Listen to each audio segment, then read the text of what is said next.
Vale, de izquierda, vienes acá, viene la gente de la campaña, un grupito de ellos también, como muy amigos de ellos. Mira. Hello. Hello. Hello. Muy bien, muy bien. Hacia adelante. Hi again.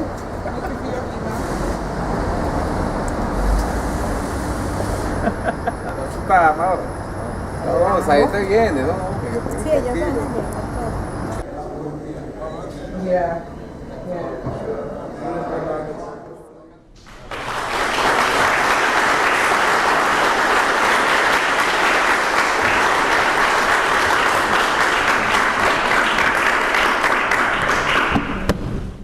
The first allies we had was China. They always reached out their hand, you know, they have their own model of socialism. They were very interested. When I met, as vice president, I met with the Chinese president, Xi Jinping, in September 2013, just that same year when Comandante Chavez passed away, and he spoke about Comandante Chavez with such an admiration. He said to me that he was one of the most impressive leaders that he had met, and I'm talking about the president of China, and he said that he was really sad because his friend, his brother, Hugo Chavez, had died. With Russia as well, President Putin and Comandante Chavez had a great relationship as well. And they supported each other, especially at the beginning with the military issues. Our army, our ejército, Fuerzas Armadas, are the only ones in Latin America that have Sukhois, these planes from the Russian technology, and tanks, one of the best of the world, by the way, and helicopters and missiles and artillería antiaérea. Well, Iran, because we're part of the OPEC, we share sanctions, we share enemies. we have very different, but we have revolutions as well. And so from the first time we met, we also fell in love with each other. And it has worked as well, very well. The Secretary General of the OAS is the Organization of the American States, Mr. Almagro, is the main enemy of Comandante Maduro, of Presidente Maduro, but he says, and if he works 8 hours per day, he dedicates 7 hours to work against Maduro. Oh, it's incredible. No? We had never seen, if you go over his Twitter account, you can see that from every 10 tweeters, 11 are against Maduro. So he's being paid by the CIA. Spain is very hard. Rajoy is against Venezuela because of his ideological position. Well, you have seen how he reacts with the Catalonian issue, so you know who he is. It's good for him to be against us. We're happy. No? Sometimes here in Great Britain it's an issue, but in general terms we have good, well, the ambassador of UK in Venezuela did terrible things, I must say. He used his Twitter account asking for democracy, asking the government not to repress the free people who were demonstrating, violating all the diplomatic conventions. One of the first things I did when I was appointed, I had to do, was Ivan called, my vice minister called him, and I spoke with him. Can you please use your personal Twitter account? No. Respecting the Venezuelan government. Because you are interfering in internal affairs and you are an ambassador. And I don't want to damage the relationship that we have had with the UK for 200 years. And when finally he left, he was appointed here in some post, and he went to my office to say goodbye.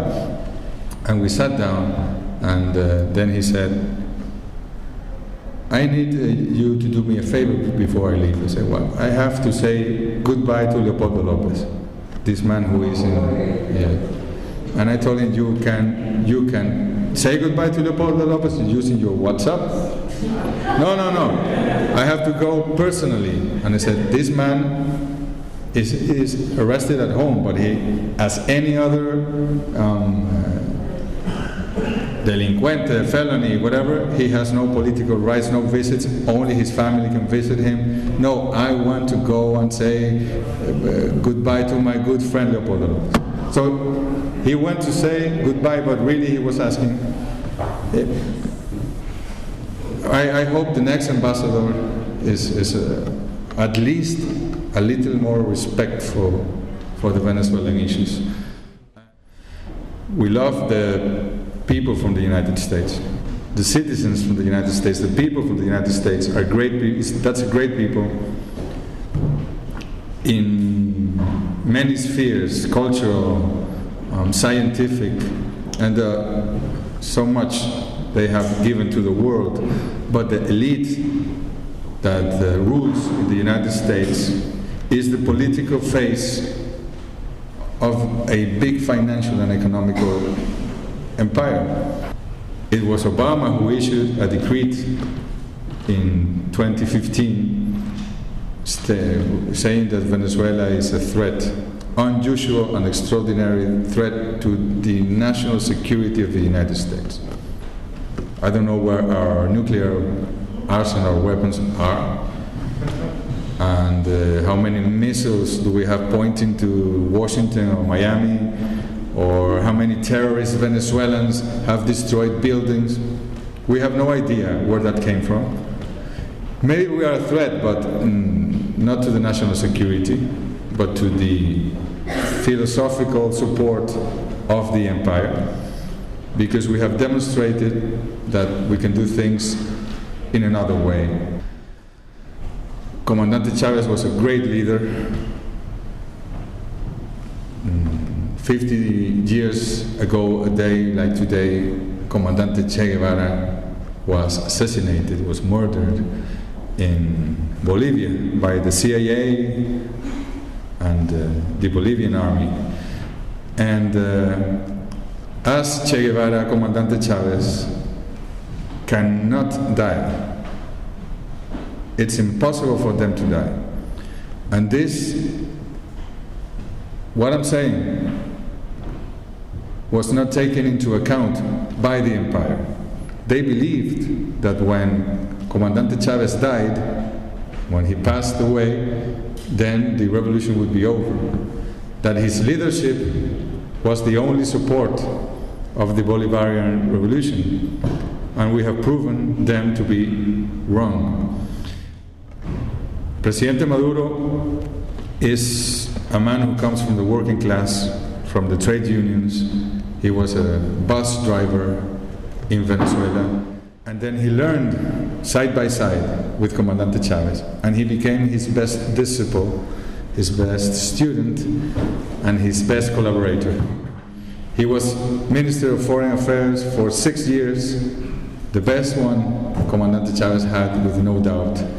He was Vice President, and he was suggested by Comandante Chavez. He suggested his people to vote for Nicolás Maduro. When Comandante Chavez died, the situation was very delicate. And the elections, we won the elections for a very narrow margin. And many people approached the President Maduro and told him and advised him to change his position. I was there, I was Vice President. And these advices came from all over the world, Latin America, Europe, Britain, and they suggested, Maduro, you have to change your position. Only Chavez could talk about socialism. But the calculations of the empire were wrong, because Chavez really didn't die. His ideas are alive, as the ideas of El Che or of Fidel or of any of the leaders of the peoples. In Latin America you can kill the people may die, but their ideas are not allowed to die. But in general, the Venezuelan revolutionaries feel that spiritually and ideologically Chavez is with us.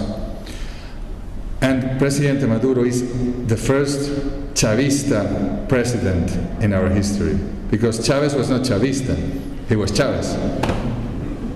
Chavez was Christian, Chavez was a military, Chavez was socialist, Chavez was Bolivarian, Chavez was Marxist. It's a strange combination, but he really got the formula. And Presidente Maduro is all of these things as well, because he's Chavista. Being Chavista is the best of all the left-wing projects in Latin America and even in other parts of the world. At this moment, today, that's why President Maduro went this week to Russia and to Turkey, and he's going to China in November, because we have to have a anti-blockage plan. Because now, today, if I try to pay the salaries from my officials here in the embassy, the bank can close my account. In the Caribbean, I don't know why, most of the banks are closing the accounts from our people. But that's not the worst thing. The oil we send to the United States, they cannot pay us back because the bank is closing the accounts of those companies because they pay Venezuela. And it happens, although the sanctions have a special paragraph where they say that food and medicines are excluded, they are closing the accounts. So people who sell medicines and toys, for example, many companies, traders do that, or whatever products, they cannot sell anything because they're closing their accounts. So we are building new paths, new routes with Russia, with Turkey, with Iran, with China, because we will not stand with our and we were going to be still while this happens. So we have teams at this right moment in China, in Turkey, and in Russia, building these new ways to avoid the sanctions to affect our people. Thank you.